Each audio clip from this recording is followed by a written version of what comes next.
सिद्धाणं नमो आयर्याणं नमो वज्रायाणं नमो लोये सवसाहुणं। पंच परमेष्ठी भगवान की जय।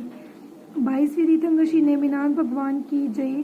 शासन नायक श्री महावीर भगवान की जय। ग्रंथ रचयिता आचार्य श्री सिद्धांत चक्रवर्ती नेमिचंद महाराज की जय। परम पूज्य आचार्य गुरुवर्षी निर्भय सागर जी महाराज की जय। परम मांगलिक ग्रंथ गौमटसार जीव कांड की जय। सिद्धम शुद्धम पड़मिया जिडिंद वर्णेमि चंदमकलंकम गुडरयण भूषणोदयम जीवस्य परुवणम मोक्षम। हम परम मांगलिक ग्रंथ गौमटसार जीव कांड पढ़ रहे हैं। उसमें आचार्य महाराज ने 20 परूपड़ा कही। 20 परूपड़ा के बाद उन्होंने जो गुड़स्थान परूपड़ा है उसके बारे में वर्णन कर रहे हैं। और उसमें भी 6वां जो गुड़स्थान है प्रमत्त विरत नाम का, उसके बारे में वर्णन चल रहा है कि प्रमत्त विरत नाम का गुड़स्थान क्या है। और प्रमत्त भी है जहाँ, और विरत भी है।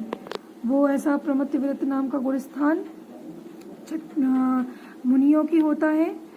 और प्रमाद कैसे होती है, प्रमाद किसी कहती है, तो प्रमाद किसी कहती है, हमने समझा। प्रमाद के भंग कितनी होती है, भेद कितनी होती है, ये भी समझा।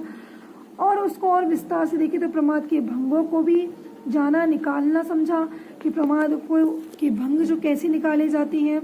तो उसमें 5 तरह की विधि बताई थी प्रमाद के भंग निकालने की। संख्या और प्रस्तार, और तीसरा परिवर्तन, चौथा नष्ट और समुदिष्ट।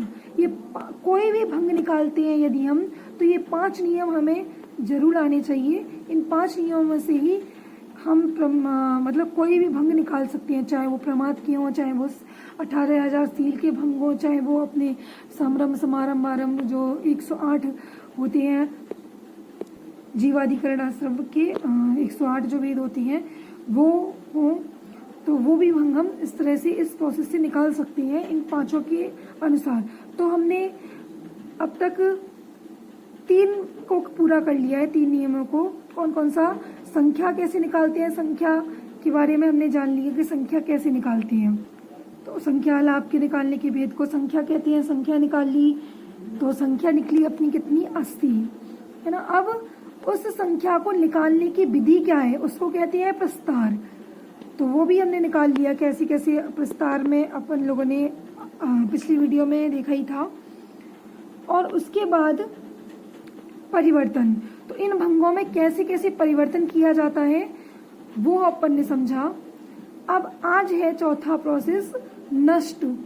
ये नष्ट क्या होता है, नष्ट किसे कहते हैं?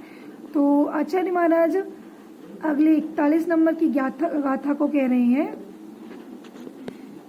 सगमाणिहिं बिभत्ते ले से संलक्षित तुजाड़ अख पदम लद्धेरुवं पक्ष्यव शुद्धे अंतेड़ रूप पक्षेवो।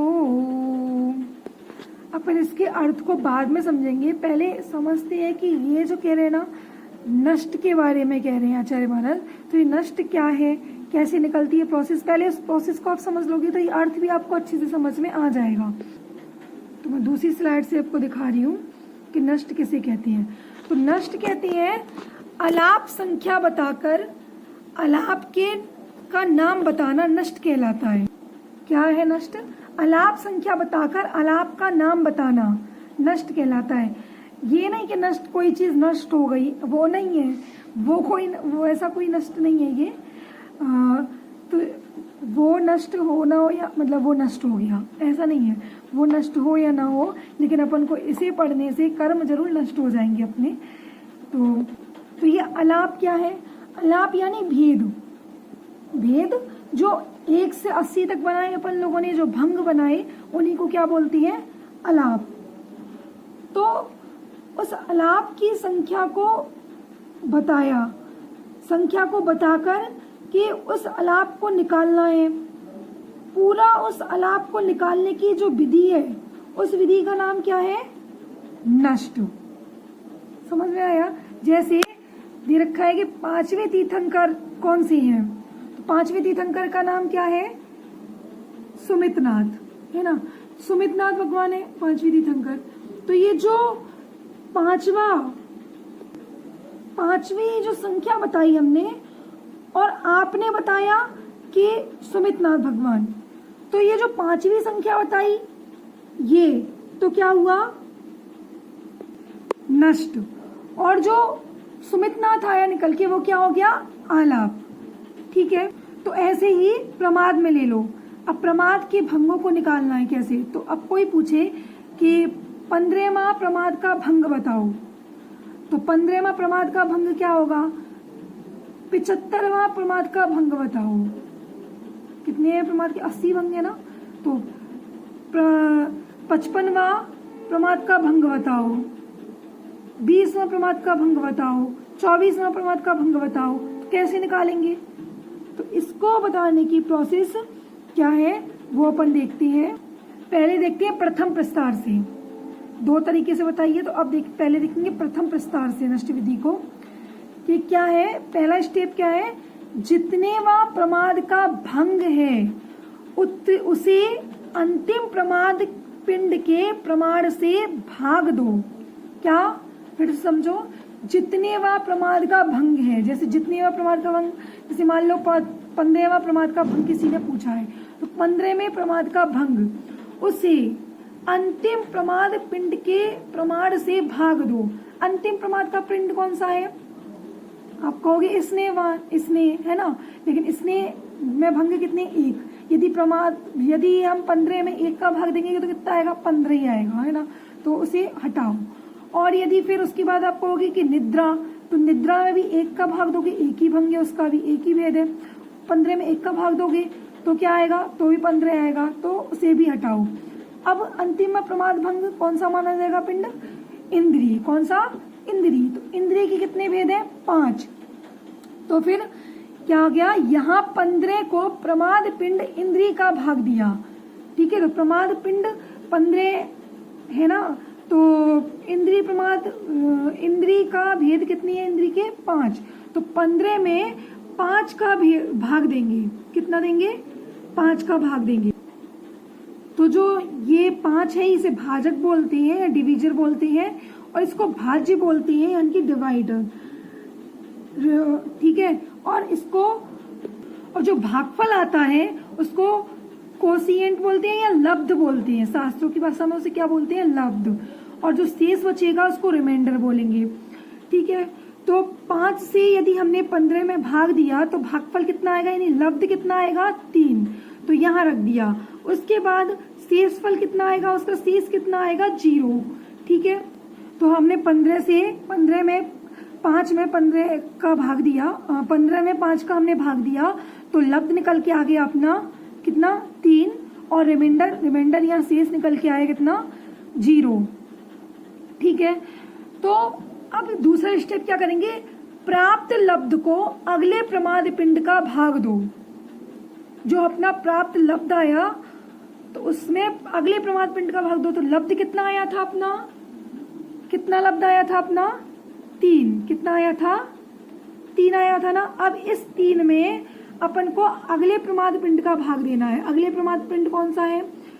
इंद्रिय से आगे वाला कसाय, है ना। तो कसाय में, अब कसाय के जो भेद है उससे हमें 3 में भाग देना है। तो 3/4 लिखेंगे।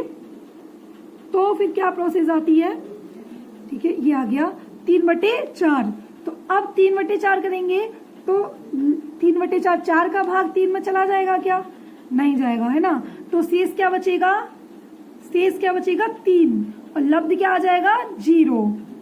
ठीक है, समझ में आ रहा है ना। लब्ध क्या आ जाएगा? 0। रिमाइंडर कितना आ जाएगा? 3।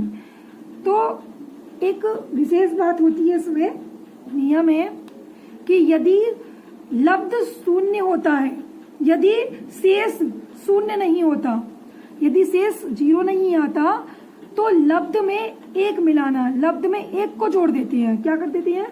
लब्ध में 1 संख्या को जोड़ देते हैं। यदि शेषफल 0 ना आए तब। ठीक है, तो क्या हो जाएगा, अगली प्रोसेस यदि हम करेंगे तो क्या आएगा, तो उस समय कि लब्ध में 1 को जोड़ देंगे। ठीक है, तो क्या हो जाएगा कि अब फिर से प्रोसेस 3 स्टेप करती है। प्राप्त लब्ध को अगले प्रमाद पिंड का भाग दो। ठीक है, वही प्रोसेस चल रही है जब तक ये कब तक भाग देते जाते हैं, जब तक कि पूरे प्रमाद के जो पिंड है वो कंप्लीट ना हो जाए। तो अब कौन सा बचा लब्ध, कौन सा प्रमाद का पिंड बचा, इंद्री हो गई, कसाई हो गई। अब क्या बचा, विकथा। तो प्राप्त लब्ध को, यानी कि प्राप्त लब्ध क्या है अपना 0। ठीक है, अब 0 को अगले प्रमाद पिंड में भाग दो। अगले प्रमाद पिंड यानी विकथा। विकथा का भेद कितना है, विकथा का भेद कितना है 4 है ना। तो अब विकथा में यानी 0 में 4 का भाग देंगे। लेकिन हमने क्या कहा था ऊपर कि यदि रिमाइंडर 0 नहीं है, शेष 0 नहीं है, तो उसमें क्या करेंगे 1 जोड़ देंगे। तो ये जो लब्ध 0 आया है यहाँ पर क्या कर देंगे 1 को जोड़ देंगे। तो क्या हो जाएगा 0 + 1 यानी 1/4 है ना, 1/4। अब 1 का भाग 4 में देंगे, 4 का भाग 1 में देंगे, तो लब्ध क्या आएगा 0। ठीक है, अब शेषफल क्या आ जाएगा 1। अब अपन को प्रोसेस करनी है क्या, अब कुछ प्रमाद, अब प्रमाद के पिंड ही नहीं बचे है ना। अब बचते तो आगे प्रोसेस करते, अब प्रमाद के पिंड नहीं बचे तो अपन यही छोड़ देंगे। अब इसको बनाएंगे कैसे, मतलब इसको बोला कैसे जाएगा, इसका भंग कैसे बनाएंगे, और जो 15वां भंग जो अपन ने निकलवाया है उसको कैसे बोलेंगे, उसको कैसे बनाएंगे। तो उसमें क्या कह रहे हैं कि देखो चौथा स्टेप अपना, जो जो शेष में संख्या है, मतलब जो शेष आया था ना अपनी प्रोसेसों में, पहले इंद्री से भाग दिया था। ठीक है, प्रमाद के पिंड में इंद्री से भाग दिया, तो शेषफल कितना आया अपना, कितना आया अपना शेषफल 0।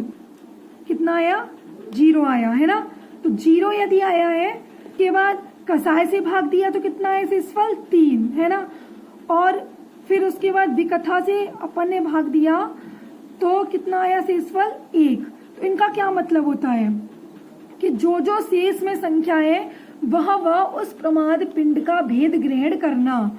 जैसे शेषफल कितना आया 0 पहली प्रोसेस में, पहले जो इंद्री का से भाग दिया था इंद्री से, उसमें जो शेषफल आया उसका वो कितना आया 0। तो उसमें प्रमाद का भेद क्या कहलाएगा, किससे हमने भाग दिया है इंद्री से, तो 0 आया है शेषफल। तो इन 0 का मतलब होता है अंत का प्रमाण का भेद। ठीक है, अंत का प्रमाण का भेद जानना उसको। यदि शेष 0 है तो अंतिम भेद ग्रहण करना।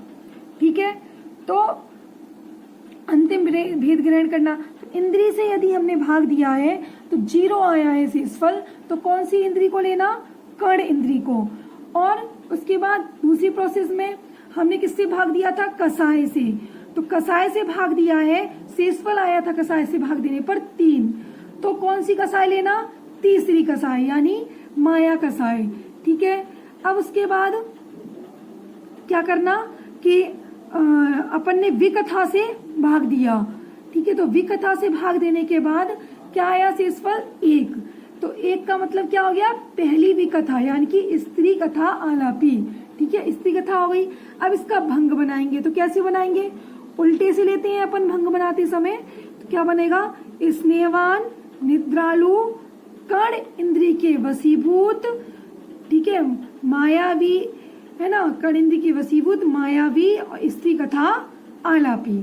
ठीक है, ये आ गया, ये भंग बन गया क्या, स्नेहवान निद्रालु कर्ण इंद्री वशीभूत मायावी स्त्री कथा आलापी। इस तरह से ये भंग बन गया।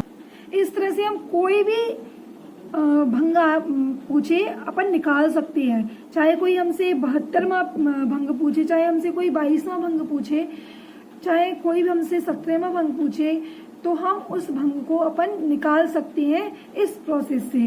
अब इस भंग को निकालने के लिए दूसरे प्रस्तार विधि क्या है वो बता रहे हैं, पहले उसको भी समझ लो। इसमें भी कुछ नहीं है, इस वाली विधि में सेम वही प्रोसेस है, बस अंतर इतना है कि उसे ना इसमें बस रिवर्स कर देते हैं, मतलब उल्टा कर देते हैं। मतलब उसमें सबसे पहले हमने इंद्री से भाग दिया था, है ना, अंतिम प्रमाद पिंड से भाग दिया, लेकिन इसमें क्या करेंगे, प्रथम प्रमाद पिंड से भाग देंगे। तो सबसे पहले अपन को विकथा से भाग देना है। तो जैसे उदाहरण के लिए 15वां प्रमाद भंगी निकालना है, तो द्वितीय प्रस्तार से 15वां प्रमाद भंग कौन सा निकलेगा, तो कैसे निकालेंगे, जितनेवा प्रमाद का भंग है उसमें प्रथम प्रमाद पिंड के प्रमाण से भाग दो। ठीक है, तो यहाँ पर प्रमाद का पिंड 15 है, भंग अपना प्रमाद का कौन सा है, 15। अब इसमें अपन को प्रथम प्रमाद का पिंड कितना है, विकथा, तो कितनी है, 4। इससे भाग देंगे तो कितना आ जाएगा, रिमाइंडर कितना आएगा, 3, और लब्ध भी कितना आएगा, 3। ठीक है, और शेषफल 0 नहीं है तो क्या करेंगे, 1 जोड़ देंगे उसमें, है ना। फिर उसके बाद 1 जोड़ देंगे तो क्या प्रोसेस बन जाएगी दूसरे स्टेप में, कि प्राप्त लब्ध को अगले प्रमाद पिंड से भाग दो, यानी कि कसाए। तो प्राप्त लब्ध कितना आया था, 3 आया था ऊपर, है ना। अब इसमें क्या करेंगे, शून्य, अपना शेषफल 0 नहीं है, कितना है, 3। तो 3 में शेषफल में क्या जोड़ेंगे, लब्ध में क्या जोड़ेंगे, 1। तो लब्ध कितना है अपना, 3। तो 3 में 3 + 1 बटे 4, कसाए 4 कैसे आएगा, क्योंकि अगला प्रमाद पिंड कौन सा है अपना, कसाए, और कसाए कितनी है, 4, इसलिए अपन ने इससे भाग दिया। तो कितना आ गया, 4/4, यानी कि 4 का 4 से भाग दिया तो लब्ध कितना आ गया, 1, और शेषफल कितना आया, 0। ठीक है, अब 0, अब यहाँ 0 आ गया, तो अब यहाँ पर एक लब्ध में 1 नहीं जोड़ेंगे, अब सीधे प्रोसेस करेंगे। तो अब क्या करेंगे कि फिर से लब्ध में अगले प्रमाद पिंड का भाग दो, तो लब्ध कितना है, 1। अगला प्रमाद पिंड कौन सा है, कसाई के बाद इंद्री, तो 1/5। ठीक है, तो 1/5 हो गया, तो लब्ध कितना आया अपना, 0, और शेष कितना आया, 1, क्योंकि 5 में 1 का भाग तो जाएगा नहीं। ठीक है ना, 1 का 5 में भाग नहीं जाएगा ना, तो कितना आएगा, शेष 1 आएगा। ठीक है, फिर उसके बाद अब अपनी पूरी प्रोसेस हो गई। अब यदि हम इंद्री के बाद निद्रा भी करते हैं, स्नेह भी करते हैं, तो भी अपना यही आएगा। ठीक है ना, लब्ध कितना आया, 0। अब 0 में 1 का भाग दो, 1 शेष आया है तो 1 मान लो, 1 का 1 जोड़ेंगे ना इसमें, क्योंकि शेष 0 नहीं है, तो 1 का, अब अगला प्रमाद पिंड कौन सा है, निद्रा, निद्रा में भाग देंगे 1 का 1 में, तो 1 ही आएगा। स्नेह में भाग देंगे फिर स्नेह का भी 1 ही आएगा। तो अब यह भंग क्या बन जाएगा अपना, तो चौथा स्टेप क्या है, जो जो संख्या शेष में संख्या है वह उस प्रमाद पिंड का भेद ग्रहण करना। यदि शेष 0 है तो अंतिम भेद ग्रहण करना। ठीक है, वही प्रोसेस जो पहले की थी। तो अब पहले विकथा से किया था अपन ने, तो विकथा से भाग देने पर शेष कितना आया था, 3। तीसरी विकथा क्या हो गई, राजकथा। फिर उसके बाद अपन ने कसाय से भाग दिया था, तो कसाय से भाग देने पर दूसरी प्रोसेस में अंतिम 0 शेष आया, तो अंतिम कसाय क्या बनी, लोभ। अब उसके बाद अपन ने इंद्रिय से भाग दिया लब्ध के बाद, तीसरी प्रोसेस में इंद्रिय से भाग देने पर शेष आया 1, तो प्रथम इंद्रिय हो गई स्पर्शन इंद्रिय। तो इसका भंग क्या बनेगा, राजकथा आलापी लोभी स्पर्शन इंद्रिय के वशीभूत निद्रालु स्नेहवान। ठीक है, क्या बन जाएगा, राजकथा आलापी लोभी स्पर्शन इंद्रिय के वशीभूत निद्रालु स्नेहवान। ये दूसरी प्रोसेस से, दूसरे प्रस्तार की विधि से ये निकल के आया 15वां भंग।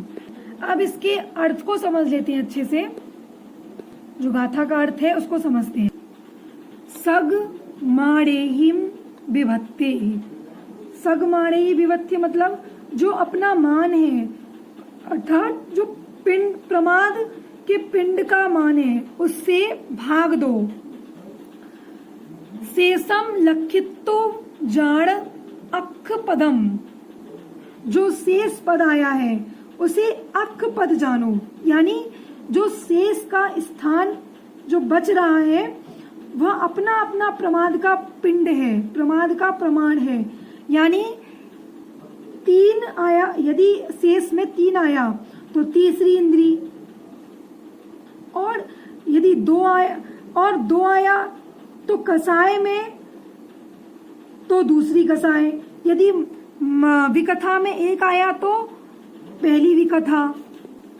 लद्धे रूवम पक्षिव अर्थात लखे, लद्धे मतलब जो लब्ध आया है उसमें रूवम पक्षिव एक रूप, रूपम मतलब एक रूप या एक संख्या, पक्षिव मतलब प्रक्षेप, प्रक्षेप करो, यानी प्रक्षेप मतलब जोड़ो।